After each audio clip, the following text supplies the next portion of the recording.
Good evening, everyone. I will call the Dublin City Council meeting of September the 10th to order. Jenny, could you please call the roll? Ms. Saludo? Here. Vice Mayor Ambrose Grooms? Here. Mayor Peterson? Here. Mr. Reiner? Here. Ms. DeRosa? Here. Ms. Fox? Here. Jane, could you please lead us in the pledge? Okay. Allegiance to the flag of the United States of America and to the republic for which it stands, one nation, under God, indivisible, with liberty and justice for all. Okay. Welcome, everyone. Scott Dring, you are up, young man. Great. Good evening, Mayor, Council. Welcome. How are you? Good, thank you. Thank you for the opportunity. 2 years ago, about this time last year, we announced that we are creating a new collaboration called the Downtown Dublin Strategic Alliance. And the alliance was meant to market and sell, promote downtown Dublin as one world-class destination. Not just promoting historic Dublin and not just promoting Bridge Park on their own, but uniting the two and kind of leveraging our efforts and resources and such, and making sure we work together and really make a new successful downtown Dublin as you envision in the future. We have several organizations that were part of the alliance and continue to be in particular aspects of it. Ourselves, the Dublin Convention and Visitors Bureau, the Historic Dublin Business Association, Linda Kick is here tonight from our category representing them. Rick Gerber, of course, is always a big part of their representation as well. Ted Orr from Crawford Hoying is here tonight representing them. Tom Holton, I don't think Tom is here yet, but from the Dublin Historical Society. And of course, we'd like to thank Dana and his leadership in allowing staff to be part of this important collaboration, in particular Sue Burness and Alison Leroy, who have been a huge part of this effort, ongoing effort as well. We've done several things in the last year. We've actually created our first ever campaign. And you can kind of see there's been several aspects of this campaign. Here's one of the first ads we did. And again, this campaign was cool because we each ponied up money individually from each of our organizations, kind of pulled that money and then worked together to actually create this campaign. And you can kind of see this campaign here. This is a print campaign. Here's another one that was done in the summer. And I won't read you this whole campaign, but I think the focus, the headline is from historical agricultural to world-class restaurants, downtown proves that when it comes to falling in love with the city, opposites certainly do attract. So you can see how we're kind of working. There is a good example of how we highlighted some different events and such. Part of this campaign also was banner ads. So you can kind of see these ads here are in different websites. When you click on these banner ads, they actually go to a brand new website on our website that features just downtown Dublin. And that downtown Dublin features things like the restaurant, shops, kind of the vision of historic Dublin in Bridge Park, different events. And I encourage you, it's visit Dublin, Ohio/downtown Dublin is the URL for that as well. And again, these are the different kind of digital ads and banner ads and kind of click through that as well. Another big part of what we did is what we call influencers or bloggers. So we really work closely with statewide bloggers to bring them in, visit Bridge Park, visit historic Dublin firsthand, go back and write about it, promote it. Here's two that you see. One example here is the Dublin Market that they promoted there, and the second one is the craft beer trail that Historic Dublin Business Association does as well. The results of these campaigns have been very successful. Again, the key audience was really Central Ohio is because of the funds we had. We just kind of focused on a 50-mile circumference of historic Dublin and downtown Dublin as well. So we had over 1.1 million impressions that we secured as part of this. We tracked that through the hits on our website, through the click on these banner hats and such. So it's been a great success so far. The other thing that we've been doing, working hard together, is our social media efforts. You can imagine as all of us do our own social media efforts that we do from our Twitter accounts, Facebook, YouTube. It's tremendous reach if we all do it individually, but together it's even that much greater. So we use the hashtag, as you can imagine, hashtag downtown Dublin. So every time Bridge Park posts something, the Bureau or the city or HDBA will repost or share, and it just kind of extends the reach that we have above and beyond just our individual associations and organizations that we have. And then I think finally the big effort that we have is through events. And I think for thanks of Allison and her guidance, we've had a couple strategies, and I think Ted mentioned this a couple weeks ago when he was talking about the Bridge Park events. We have several tiers that we're kind of accomplishing when it comes to these events. We're kind of looking at current events, seeing if we can extend those above and beyond, just maybe larger than just Historic Dublin and larger than just Bridge Park. Can we include both sides of these current events that we have? We're actually looking at other events, bringing in new events, and we're actually even looking at creating several events. And I think there's been some initial framework and talk given from our alliance about maybe doing something when the bridge officially opens next year, and I'm sure we'll be bringing that kind of concept to you down the road as well. So with that, I guess I would just kind of finalize and finish up by saying I think one of the biggest benefits for our mind is that we're actually talking and collaborating on a monthly basis. We meet monthly. We talk about key issues. We share things that each of our organizations are doing. We figure out ways to work together. Above and beyond, we kind of take off our own hats and our individual organizations and kind of look together as a whole and how we can make downtown Dublin that much more successful. So I'd be happy to answer any questions. I know Linda and Ted would be happy to answer any questions you might have as well. Thanks, Scott. Any questions from council? Well, you always do such a fantastic job. I just want to thank you Second to none. on behalf of council, because the people from the Cobra Group said they met with you and they were very impressed, and they'd like to possibly come in here and do their thing with us because of your group and the meeting you had with them. Okay. So they're very much impressed by the We team. appreciate the lead. Yeah, pass those along to us. Appreciate it. Go ahead, Gavin. So because of all this feedback, you're seeing things that we're probably not seeing about what are people liking most, what's most interesting to them, what maybe do they want to see that we don't quite have yet. Could you share just From holistically, yeah, downtown just Dublin? holistically, what has struck you, because you have had such great response? Yeah, it's amazing. I'll use an example about all these fairy door trails and Celtic cocktail trails we do. We have a lot of those people come into our office. We had over 3,000 last year come to our office, and they get free T-shirts every time they fill out a thing. And it's amazing that how many people have come and just have never had the chance to experience downtown Dublin or Bridge Park together as one. There's people even before the bridge is built. It's amazing to me how many people are walking across the bridge to experience both sides right now, even before the pedestrian bridge or bike bridge has been built. So I think the product that's being developed on both sides is something that's universally accepted and enthusiastically accepted from the visitors coming in.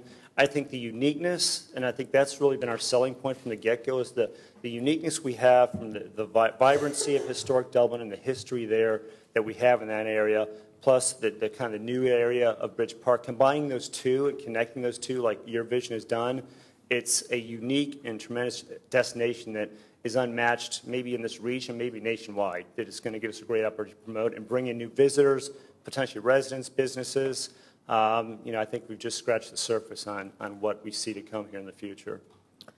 Scott, do you ever have opportunity to strategize and think through what components could make your alliance even stronger? What specific components that offerings in both locations, both east and west side of the river, that would take you up even higher than you've already come? I do. I think we had the ability right at the beginning. We created a 3-year, I guess it was kind of a strategic plan, operating plan. So we actually had a roadmap.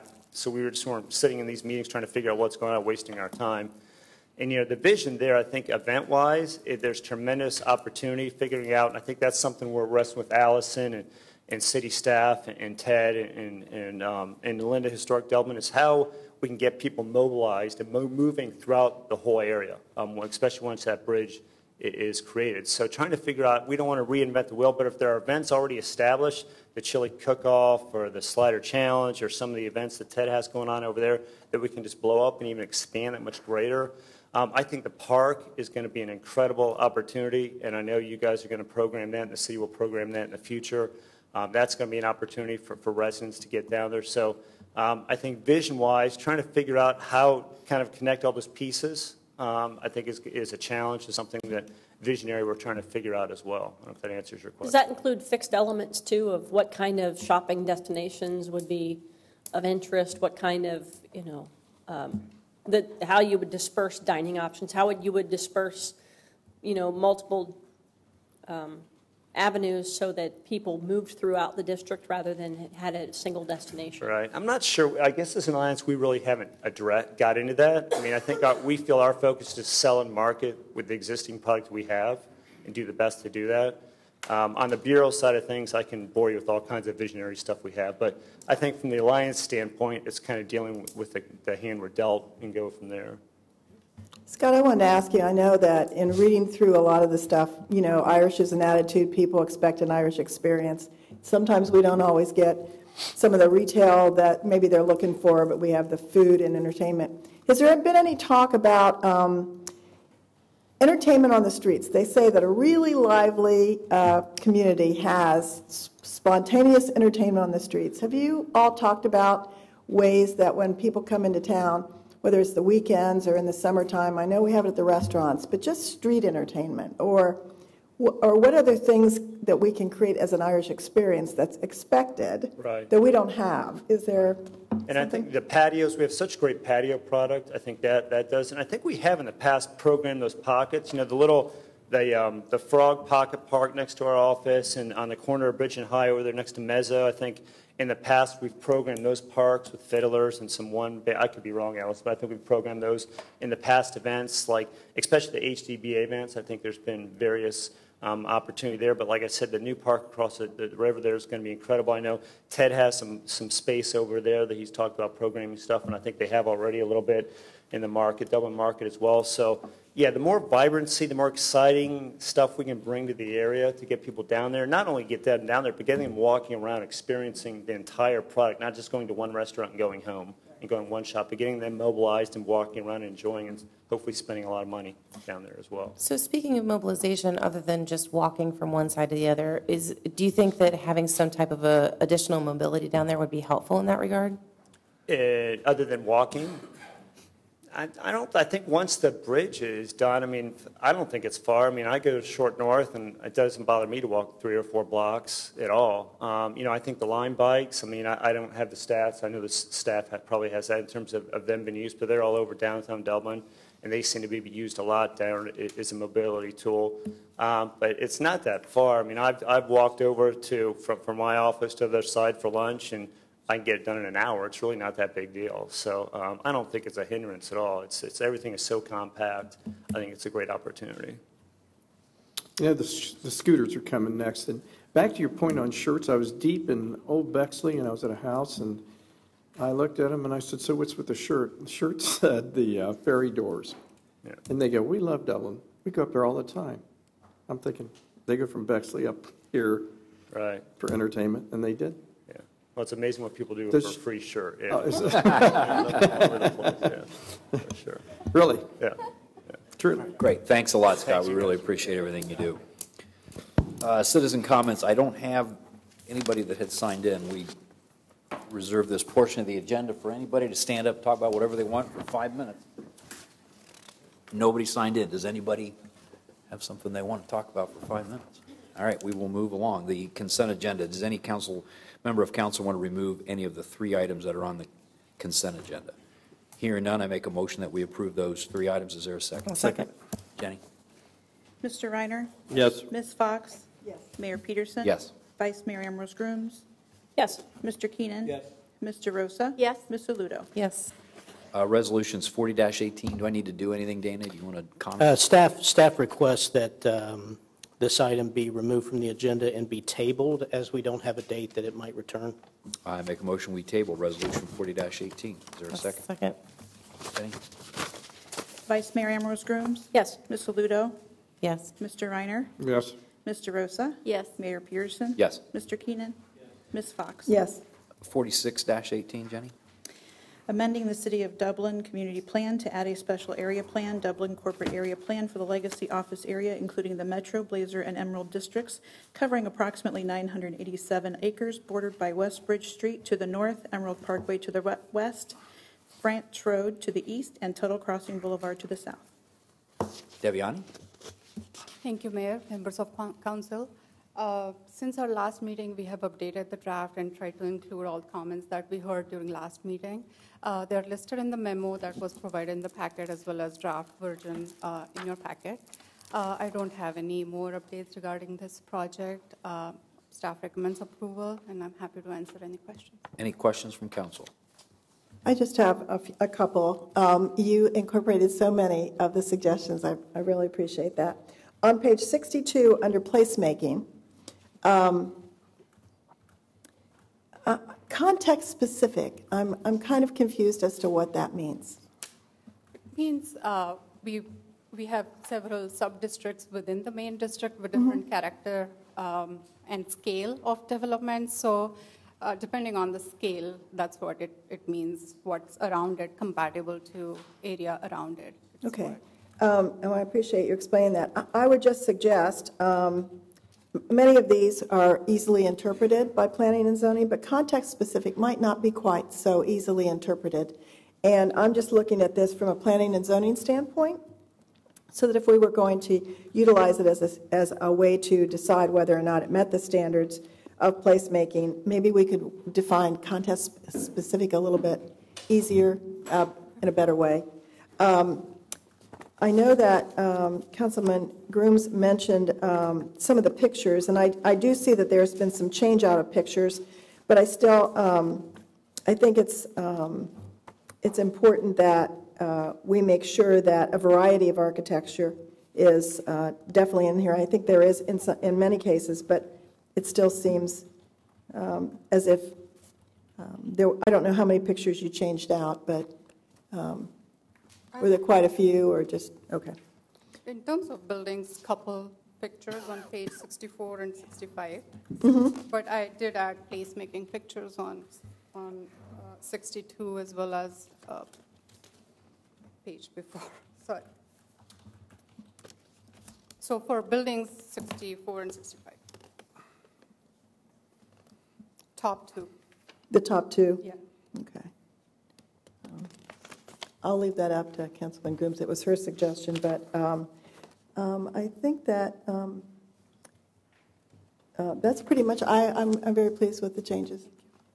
Thanks, Jane. Any questions, other comments? I just have a quick comment, and all these were great ideas, and the wish list is fabulous, but I personally believe a lot of that's going to likely be in direct conflict with the ability of the development community to make any economic sense out of engaging in that area. So we'll watch it, we'll see what happens, but I think we put a lot of parameters in a lot of the changes, especially in an older area like that, that we're trying to upgrade. I think you're going to have trouble finding people to put money into the area. That's just my personal opinion. So,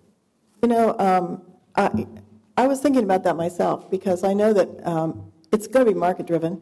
Developers, I've talked to a few that say, they really need to be able to have some freedom to understand how it's going. I was trying to look at it as a way that, unlike the form-based code that is very definitive, that this allowed more freedom to develop something, and that it was more about making sure that the amenities that we were looking for those office workers existed more than it was to try to nail down a specific building.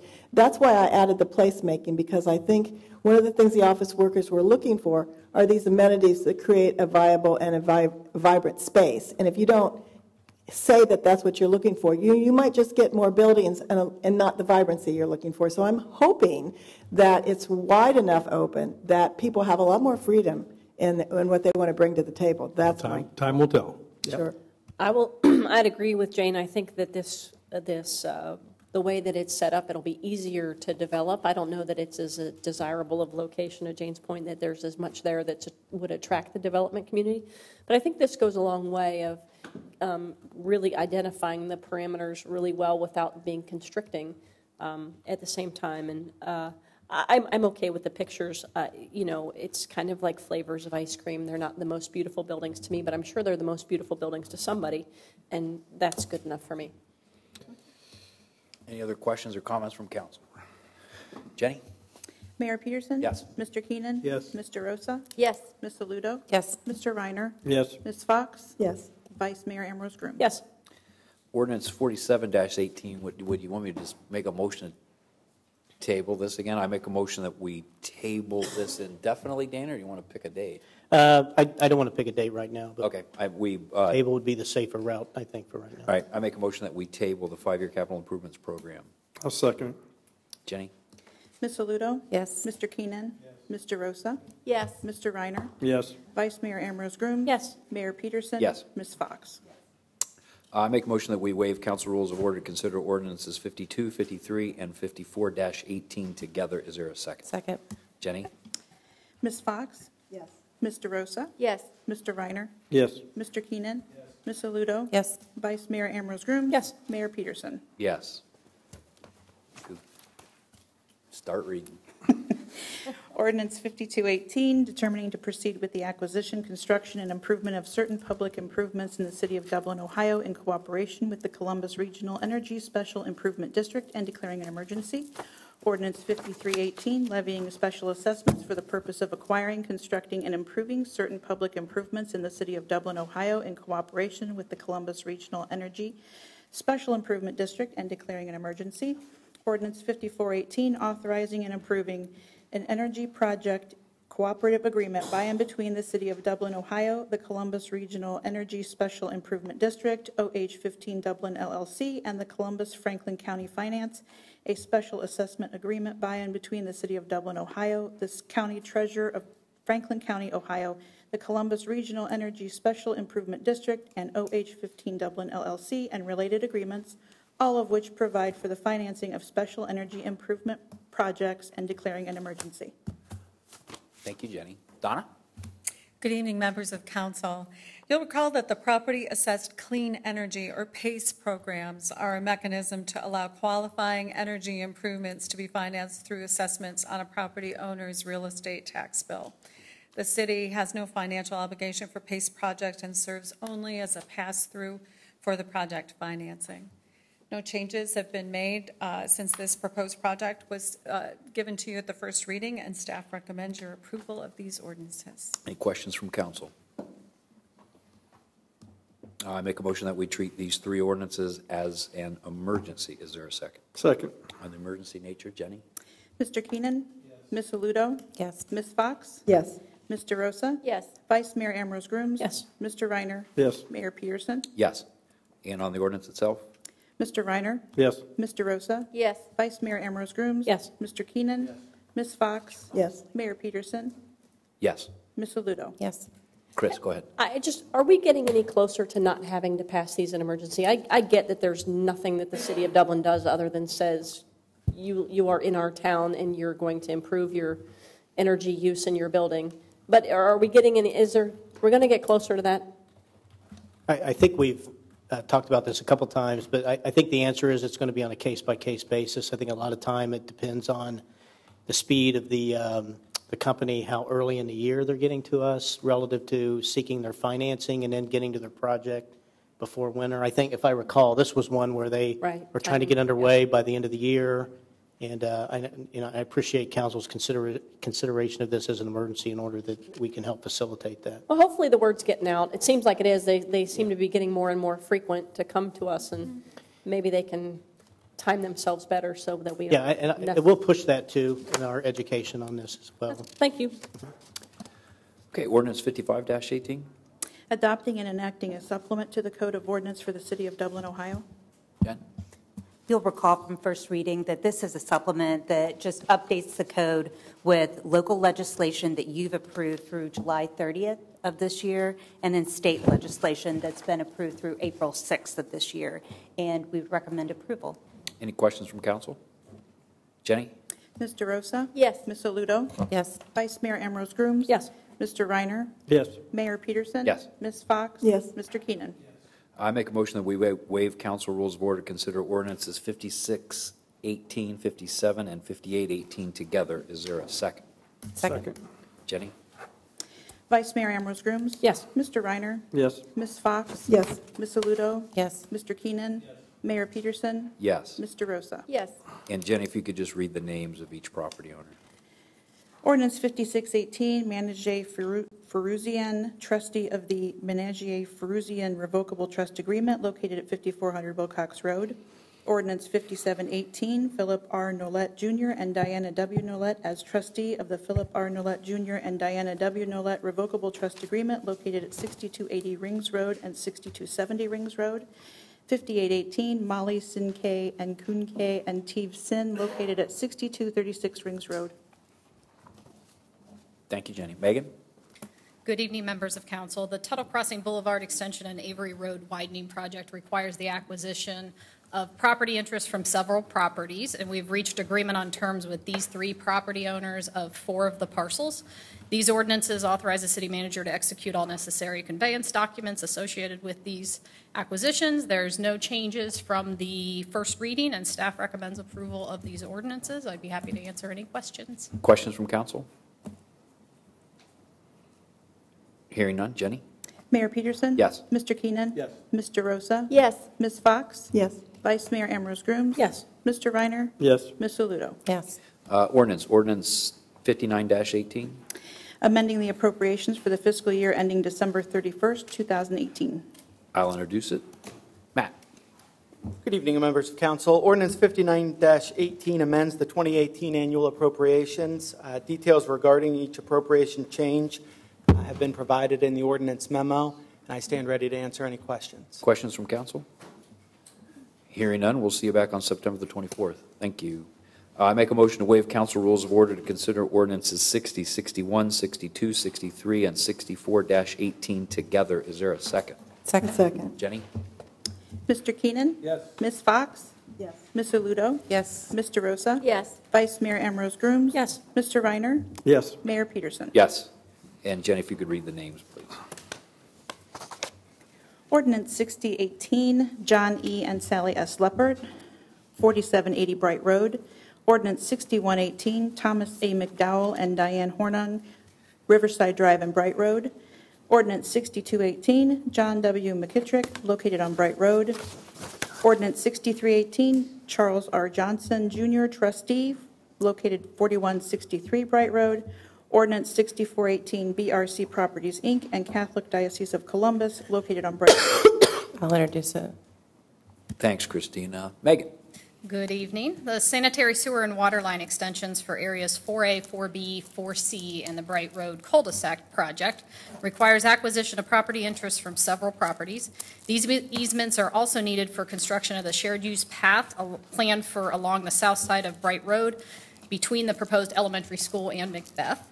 We are continuing negotiation with these property owners and are hopeful that amicable resolutions can be reached. However, these ordinances will begin the eminent domain process in the event negotiations are unsuccessful, and it'll allow the project to move forward.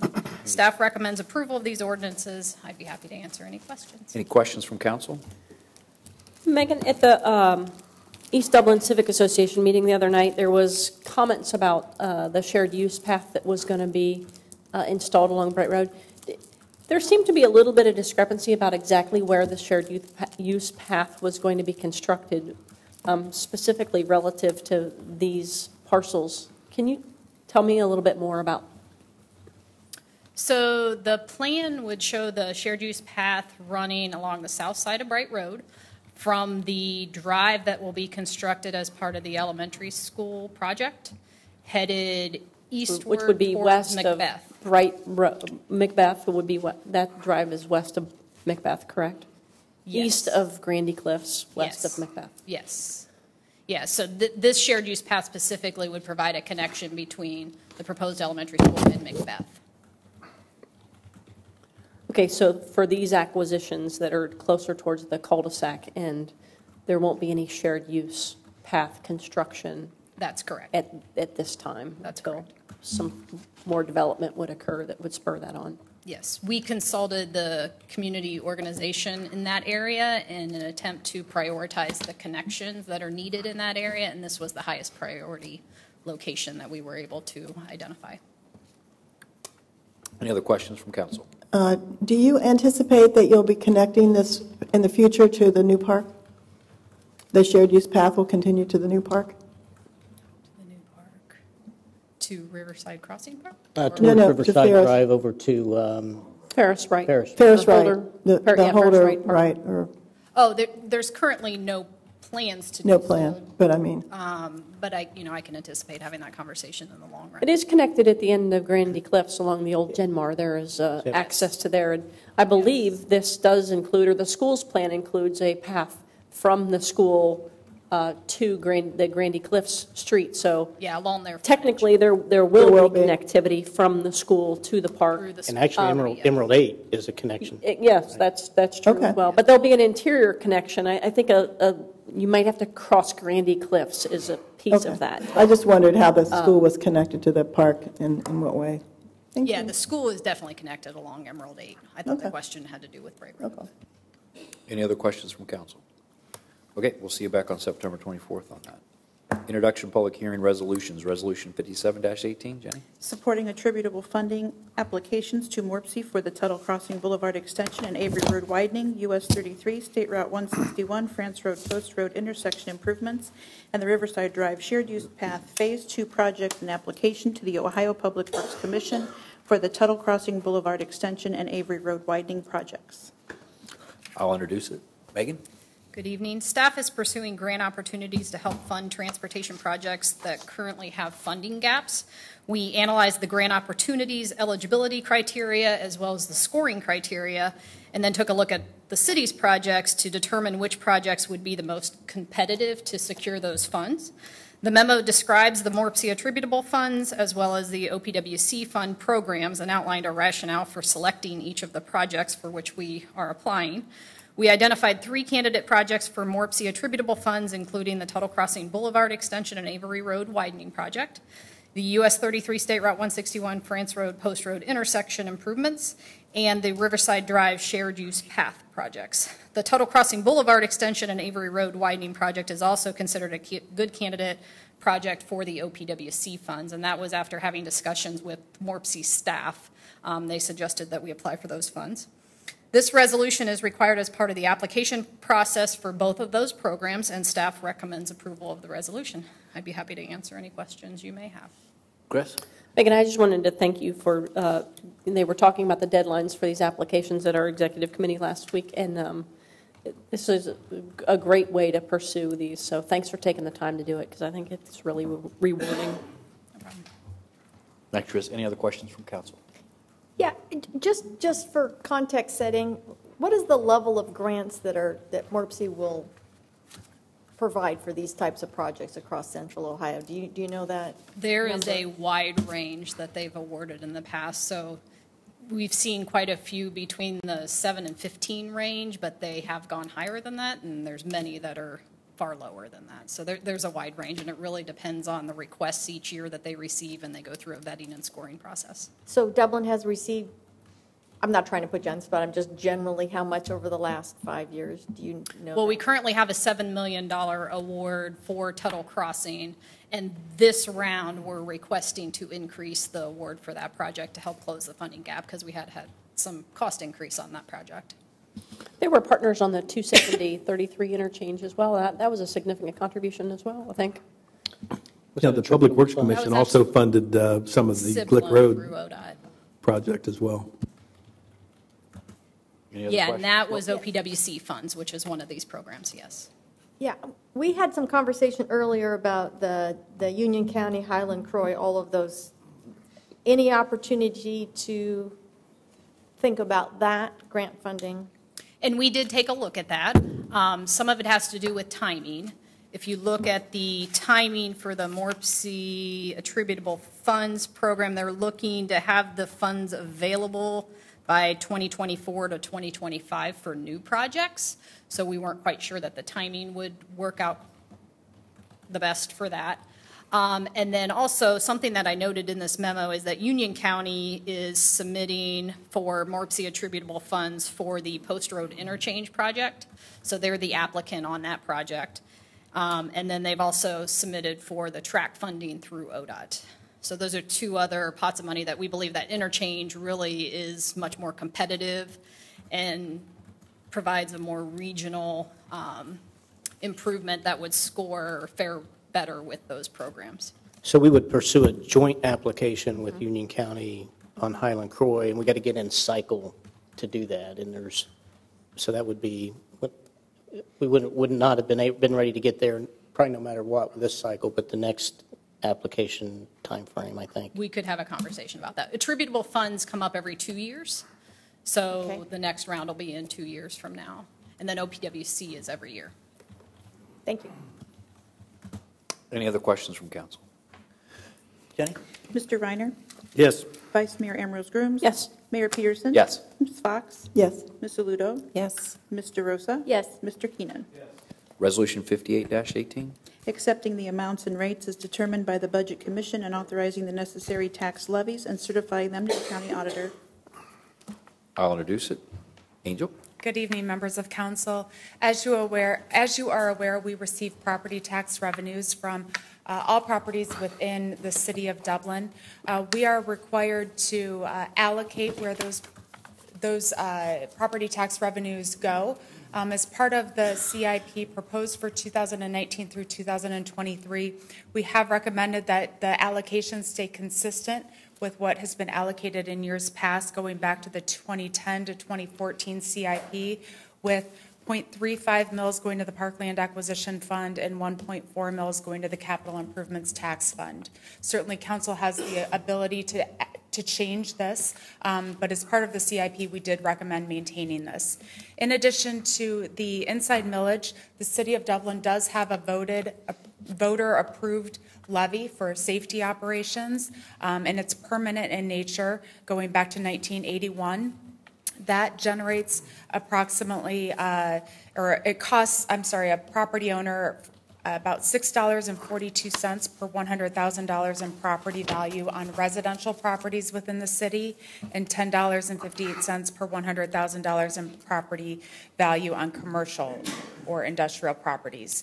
So we are requesting approval of this resolution this evening, which would maintain the allocation as it has been in years past. Any questions from council? Jenny? Vice Mayor Ambrose Grooms? Yes.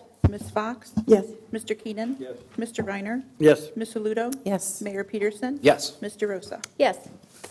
Let's see, did that stay on here? Oh, well, all right. That's the most of the agenda. On the other portion, Dana, we were going to have a comment or something about the pool, but no. Maybe talk about that there. I know there's a memo in our packet. About the pool design process? Yes. So there is a meeting yet this week. Matt, it's Thursday evening? Can you give me the date and the time and place? Rec Center at 6:30. Sorry, I didn't have. Which day was that? I'm sorry, I didn't. Thursday. Thursday. For just starting the input process and engagement with the public. We understand that, it's not decided yet when that will actually be built. That's part of the CIP process. We'll emphasize that with the public, but we wanted to start down that input process with them. So perfect. Thank you very much. Staff comments? I have none. Thank you. Council committee reports. P&Z. Jane? I don't have anything to report. We didn't have a meeting Thursday. Wow. I know. Chris? A little break. We're good. Oh, wait, I have something that's very important. Today is Jenny Delgado's birthday. Wow. And she informed me that she requested this evening because she could think of nothing better to do on her birthday than to spend it with all of her nearest and dearest. So she's joining us this evening. We're eternally grateful. And happy birthday to you from all of us. We appreciate all the things you do. Mayor, your son has a birthday today, too. He did. It's my son's birthday as well. So, all righty then. Community development. John? Yes, tonight we had the discussion on the flags, and I'll just bring it down to a short order. It was pretty much decided that, we reviewed the 5 finalists, and we think that, or the consensus is that we take the old flag and try to modify it and upgrade it, maybe incorporate some of the new ideas from the 5 other finalists, while incorporating the elements of the old flag and sort of, you might say, increasing their graphic value. So that's pretty much what it came out to. So any other questions? Hybrid approach. Yes. Old and new, keep everybody happy. Is that it? That's it. I might make a comment on there. What was really interesting is when we looked at, and there were, I think, 28 folks that submitted. that so many of the aspects of the proposals were reflections of the elements of the current flag. It was really, really interesting to see that. So I think part of that thinking is, there's a lot of interesting things there that were reaffirmed by the new applicants. We should think about that. So we thought that was really, stay the same? It was really interesting. Yeah. Thank you. Finance, Mike? Just that we have a schedule another CIP meeting coming up to be determined later, right? That's all. Okay. Public Services, Christina? We had a meeting last week. We had a wonderful update on aging in place, so thanks to Michelle and Christine. They're doing a phenomenal job. I think one of the things, and Jane was there, thanks, and John. One of the things that I think I was really impressed by is our partnership with Centero and Fuse. We have 12 folks that have received Alexa devices, and they have been trained how to use them, and their caregivers have been trained to help them use them. So they're using them for things like medication reminders, listening to music when sometimes using hands to do phones or other music listening devices is difficult. They can just talk to Alexa and say, Alexa, play Mozart, and Mozart plays. So the response from them has been really, really wonderful. And the partnership with Centero and Fuse is also just really impressive. They're just great groups, and I'm really excited. We talked a lot about mobility and about housing, but more so we talked about the potential for creating an information hub in partnership with Centero. We already have a location potentially chosen, and staff will eventually at some point be bringing forward a request for some small amount of money to help support this, although we'll be going after some funding as well. So that's really very exciting. And we've decided that we really can't call it aging in place. Yeah. So we sort of stuck with our most experienced citizens for now, but we'll have some naming opportunities there as well, so your input would be greatly appreciated, especially you, Mike. I'm teasing. Oh, man. I'm totally teasing. Anyway, so that was a wonderful presentation and wonderful conversation. So that's my update for now, but there'll be more to come on that. Mike, your new moniker is the wise ones. The wise ones, I like it. It might be, yeah. Yeah. Yeah. Chinese got it right on that, don't they? Thank you, Christina. CODA, Kathy. Nothing to report. Thank you. Dublin Community Foundation, Chris. Yes, we had a meeting on the 6th, and it was quite interesting. They're up to, it's starting an organization or a refresh on an organization is a huge undertaking, and they are energetically taking that undertaking and moving forward. Thanks, Chris. Dublin Friendship Association, Christina. Nothing for this time. Mid-Ohio Regional Planning Commission, Chris.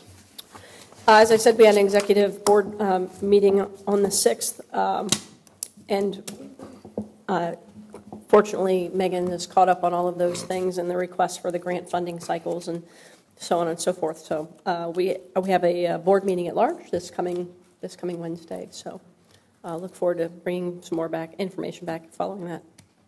Logan Union Champaign County Regional Planning Commission, Kathy. Nothing to report. Thank About the US 33 Innovation Corridor Group, No. Kathy or Jane. Haven't met yet. Thank Dublin Arts Council, John. Yes, Brett's coming up on October the 14th, Sunday from 12 to 9. That's in Kaufman Park, right? Kaufman Park, free admission. Be there. Admission is free. Dublin Board of Education, Christina. Yeah, we met. We did talk about the upcoming ballot levy for the schools and how that all works. And Todd did an excellent job at explaining the no new millage piece and then the operating piece. We also talked a little bit about the beginning of the school year, how transportation was going. It's going very well, even with road closures and such. And having that communication back and forth with the city has been really critical for them. And also talked a little bit about the opening of the Emerald campus. A few little scheduling hiccups here and there, but overall kids are getting there and coming from there without incident. And just anecdotally, my daughter is there, and she and her friends think it's absolutely fabulous. They love it. So that's pretty exciting. That's it. Very cool. Thank you. Washington Township, our friends. Chief, Eric, got anything for the good of the order? All righty. Council Roundtable. Jane? The only thing I wanted to mention is last evening, Denise King and I attended the Tyco Drummers that was at the Kaufman School. And I hadn't seen it before, and I am telling you, I am so amazed. It is Davis Middle School students during the year of 2004, 2005 started this, and a gentleman who is the master taiko performer, his name is, I'll probably get this wrong, Ititsu Hayashi, was there last night with part of his ensemble. And if you've never seen this taiko drumming performance, it is amazing. The theater was practically filled last night, almost 600 to 700 people. And these kids are just fabulous. They performed in England. They have performed all over the country, and it is just, I've just got to say that it's just an amazing performance. So I think if you get a chance, go see it next time around. And if you see any of these kids wearing their little Japanese outfits and taiko, tell them what a good job they do. So. And the gentleman you mentioned, it's, I can't say the name properly. I've got it here. I don't know how to pronounce it. Itetsu? He's from the town of Mashiko, which is our relationship, and he was born and raised there. He knows the mayor of Mashiko very well. Yeah, he was amazing. It was just amazing. I don't even know I don't know how to describe it in words. It was just an amazing performance. I saw the group in Mashiko play. They took me up and did the deal, and the mayor was part of the group, and all of a sudden we're all in suits and ties in this auditorium. The mayor jumps up, takes his coat off, takes his shoes and socks off, runs up on there, and he's playing this big. It was just just amazing. The other amazing thing about it is, Mayor, step it up. No, I was saying, Mike, you were the mayor. What have you got? How'd you respond? No. He had said last night. He had said last night. He looked at a sake cup and toasted him. Yeah, but he had never taught students before, and that Dublin and a Cleveland group are the only ones that he had ever really taught, and he is so proud of the 14 years of their growth, and so that was really a stunning recommendation. The opportunities that our kids in this school system get to take advantage of are just unbelievable. Yeah. Absolutely unbelievable. Thanks, Jane. Kathy? I don't have anything. I sort of a question. I have been asked a little bit about update on sort of our panhandling activity, given the signage and things that we've put up. Do we have some sense of improvement, about the same changes from that? I see improvement over in the I area have too, but between Giant Eagle and Kroger. Those corners, it seems to have slacked up once in a while, but it's much better. Thank you. Chief?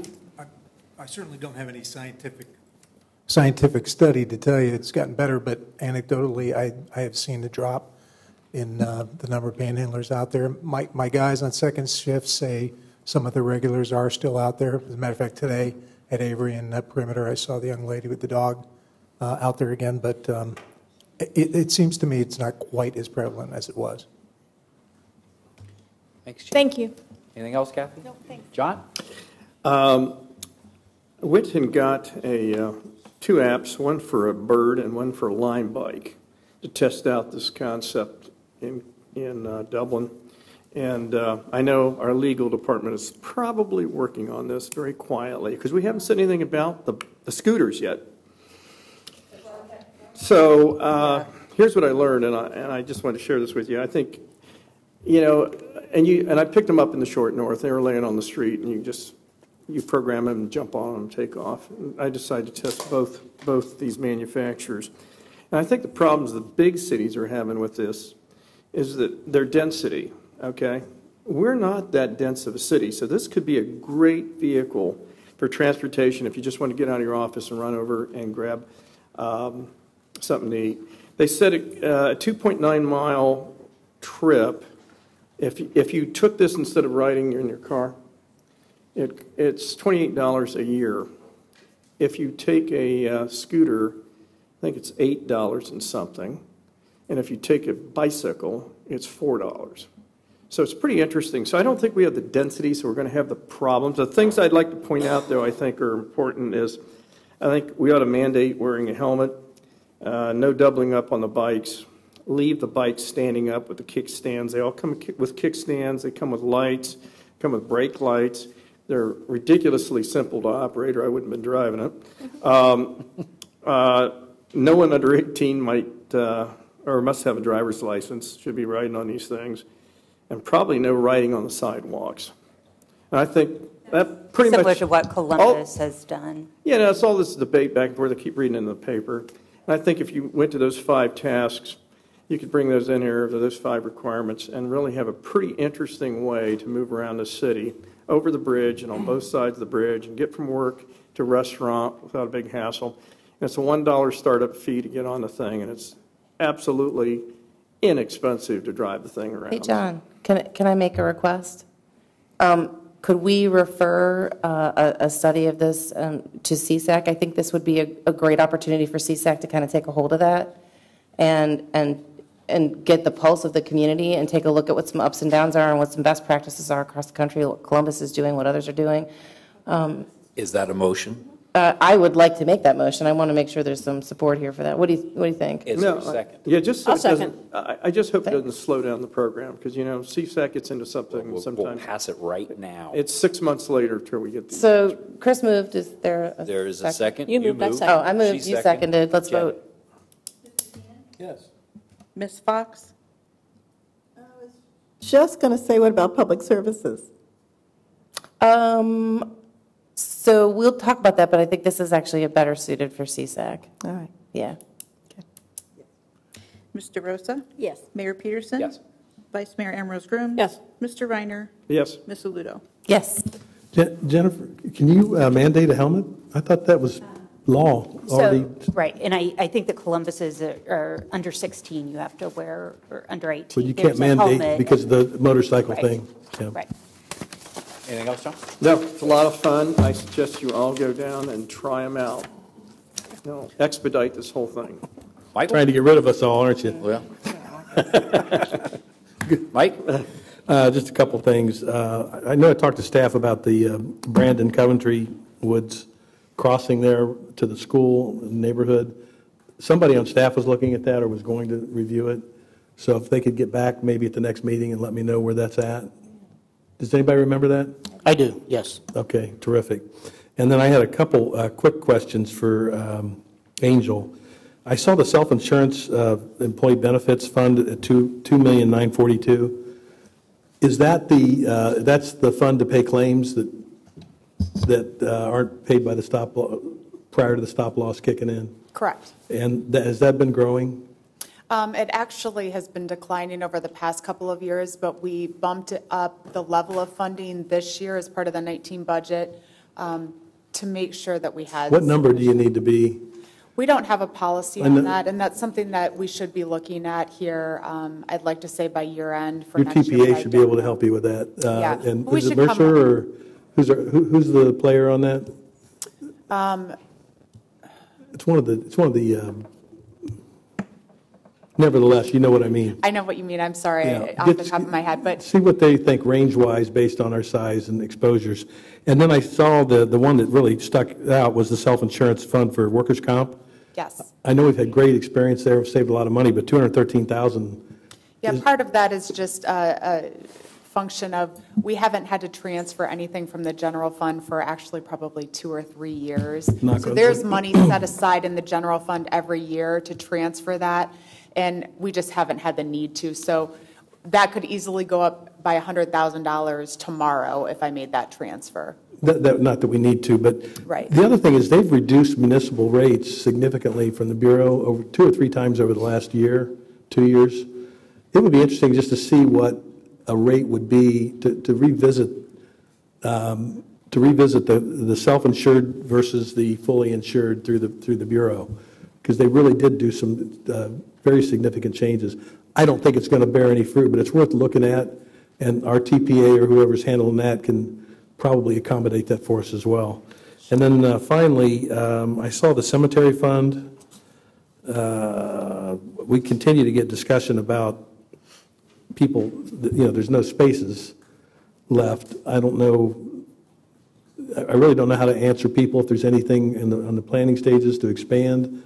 I know we've kind of talked about it. Could we do any buyback? I understand there's folks out there that have some. I get calls at least once every week or two from people saying, yeah, I've lived here for 40 years, I want to stay here. So I don't know if we could assemble any buyback thing, if we could, have any contact with those folks that owned parcels not a that bad were not idea. in use, Yeah. and see if we couldn't free up some, because I know there's some out It's an there. idea, because there's a number of spaces, but, okay, well, I just wanted to raise that. And that perpetual care fund of $1.4 million, is that funded by grave sales and internments? And so we don't really have gravesite sales coming anymore, so all we have is internments. So we need to look at the code when that was created to see when we can tap into it. We've never tapped into that. So we need to figure out as we transition from being, having active plots available to no longer having active plots available fund's to gonna- sell. Yeah, we haven't used it, so it hasn't gone down, but what are the conditions to use and how do we make sure that we can At least keep it level. Yes. So the internment fees, maybe those need to be looked at, because frankly, the people that are being interned probably aren't going to complain. I have no Just a Mike, thought, that's yeah. a great point. That was a really good Yeah, wow. New idea of death tax there. Christina? Yeah, thank you. So I had an opportunity to go to the India Festival, which was huge. It was big. And the India Festival were kind enough to honor the city with the Friend of India Award. So we'll put that in a case somewhere. That is some bling. Right I know, right? Looks like a lethal weapon from Game of Thrones. So they also honored a few of us with shawls, which apparently has the meaning of making you a saint. So my kids were really, really dismayed at calling me Saint Mom. I'm kidding. In all truth, it was really an honor. Our Indian community is such a vital and critical part of the fabric of our city. I look forward to continued collaboration and friendship. So a warm and humble thank you to our Indian community and specifically to Nirmal and Amar for honoring the city. And it was really a lot of fun and had some really, really good food I probably shouldn't have eaten because it doesn't work with my diet, but it was totally worth it. Okay, so we talked about the scooters. That was one thing on my list, so thanks for bringing that up, John. But I have one more item that I wanted to potentially refer to CSAC. I want some feedback, and then if we want, we can look at a motion. I had a few comments from folks about short-term rentals within the city, if you think Airbnb or VRBO type things, and some comments about concerns about what that means.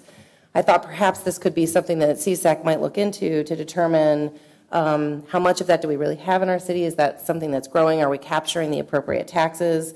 That kind of information. I wanted to get your feedback on that and potentially refer that to. It's really controversial.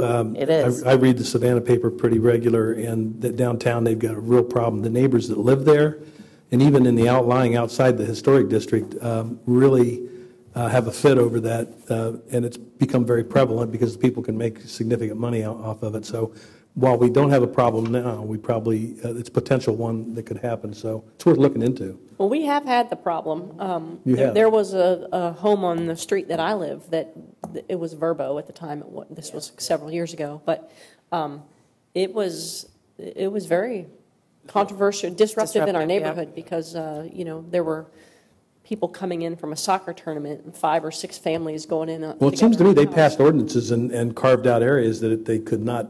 It was not allowed, so I don't know what the legal ramifications are. But maybe we should start with some opinions from legal before we decide who to send it to. Right, and we actually did prepare a memo on this. It was at the end of the year in 2017, and we've been monitoring it. At that point, we could only locate about, I think, 40 that were actually on Airbnb. And at that point, our recommendation was that we didn't need to pursue adoption of any regulation at that point. Columbus has adopted regulations, so it's certainly something we can get that memo updated and circulated to you, and then take that. And yeah, check the numbers again and see what kind of growth I would appreciate year end that. to year end. Mm-hmm. Yep, thank you. Yeah, that's a big problem at the Muirfield tournament. We've gone around and around with that over there. It is a tax source, by the way, because I am party to that out of the country. And it's they just tax you for every use. And I don't know if we're collecting taxes on these or not, these rentals. No? No. Yep. Well, we're not. Well, the first 2 weeks of a rental like that's federally tax exempt. I know that. If you own the house and you rent it, it's your, 2 weeks it's your money tax-free. Yeah. Okay, so we'll get the memo out and dust it off, and anything else?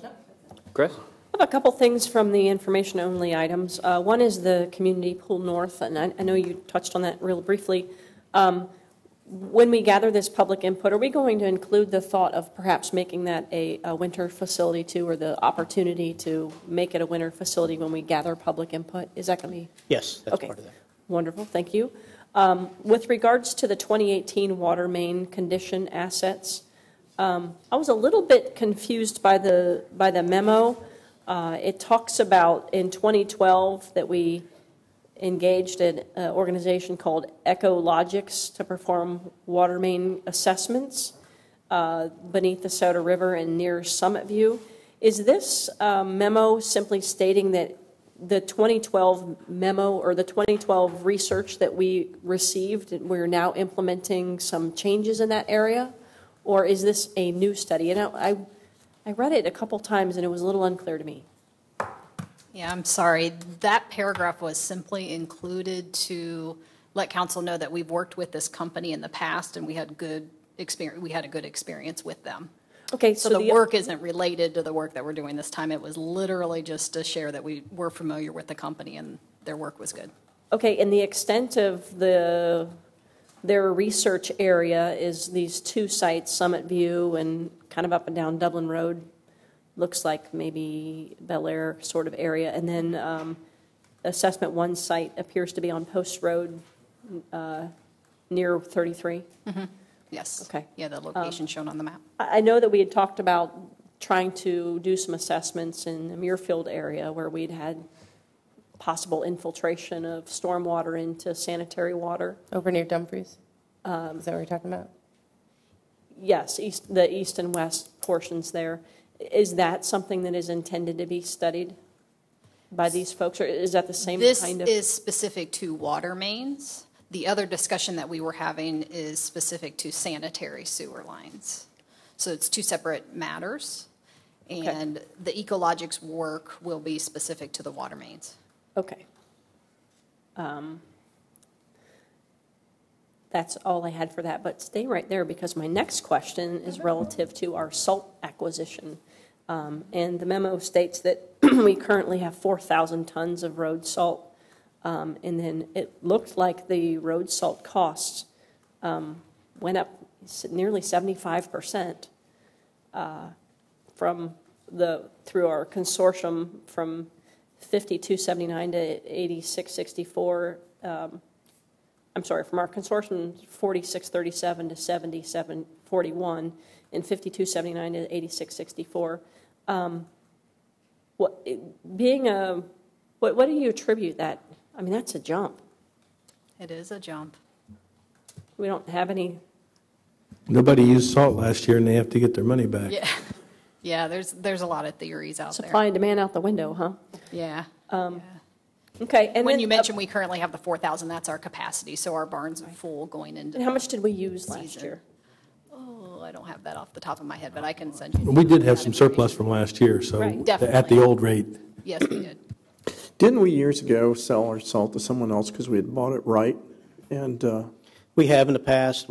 That's been a while back when we had our capacity seemed like a lot back in those days, and we would actually sell. I think we still do sell with the we sell the schools. We get some of the schools, Shawnee Hills. Mm-hmm. So these two contractual obligations that we're entering into, there's no minimum salt that we have to purchase?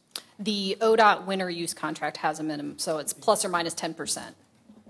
So we typically try to procure from that contract first. The swap so plus or minus 10% of 4,000 of what we committed to, yes. So that's we'd have to 3,600 to 4,400. And what happens if we don't have a hard winter and our salt bins hold 4,000 tons of salt and we have to buy another 3,800 tons of salt? What will we do with it? So last year, we worked out an arrangement with ODOT, and we stored some salt that we had to procure per the contract at their Roberts Road facility. Okay. And we worked out an arrangement where, we actually kept that salt there, and then we had some of their salt delivered to our facility when we were able to fit more in our barns. Okay. So that happens in the region. Yeah. Communities talk to each other and find a place for And it. we have Other times we've stored it in the parking lots. I mean, that we've is piled not a deal. and tarped it in the lot. Yep. At times. Yeah. We'll be sure to fulfill our contractual obligation one way or another. Okay. That was the end of my questions for you. Thank you. My next one is on with the Munis report that was included in our package. Thanks, Angel, for doing that. I always kind of look at the sum total that we're 66.5% used, and we're about 66 and a little more than that through the year. Are we still feeling good? I know we've had some transfer and adjustments. Do we foresee a lot more of transfer and adjustments, or do you feel like this is going to be accurate for the balance of the year? I think our annual transfers from the general fund to other funds, I think that we're in budget. I don't expect any issues. And we also have the ability to, if let's say the transfer to the pools comes in lower than expected, and maybe safety needs a little bit more, we can alternate between those account line items if need be. So at this point in time, no, I'm not expecting anything other than what's budgeted. Very good, thank you. Well, that was the extent of my questions. Thanks. Is that it? The only thing I want to mention is on Sunday, the 16th, I've been asked, and I'm honored to participate in what they're calling Maria's Ride, which are 300 cars. Terry and Dom Taberry and everyone knows and is familiar with it's nothing less than a crusade at this point to combat and bring awareness to distracted driving. There's going to be a procession of cars going from Kaufman High School down to, I believe, the Schottenstein Center. 300 cars. How are you going to handle that, Chief? I mean, is it almost like when I'm sitting here and I'm thinking about it, that's the entire parking lot at Kaufman just about, isn't it? I mean, 300 cars. Yeah, we've got quite a few of our officers involved, but we also have officers from Columbus Police Department, Franklin County, Perry Township, Upper Arlington, and OSU involved because of the length, obviously. I mean, that's a big deal. That's a lot of logistics there. And will you try to keep the group try to keep them together and get all the way downtown? That's fantastic. It starts at 8, and then they pull out of the lot at 9? I think so. And then you get downtown, and then there's some kind of, I imagine, programming down at the Schottensteins. The things that when you go through the list of the, what do they call those, Chief? The virtual distraction? Simulators. Oh, the simulators, yeah. The number of simulators that they have provided to communities around the state of Ohio, it is really unbelievable what Terry and Dom have done on this issue. And so, Sunday, if you see that's what that explanation is, and I hope it's maybe that would go out in our weekly traffic impacts blurb. Might be something worth yeah, in there. It'd be something worth doing. So thank you to them for inviting me, and I'm happy to participate. And with that, we are adjourned.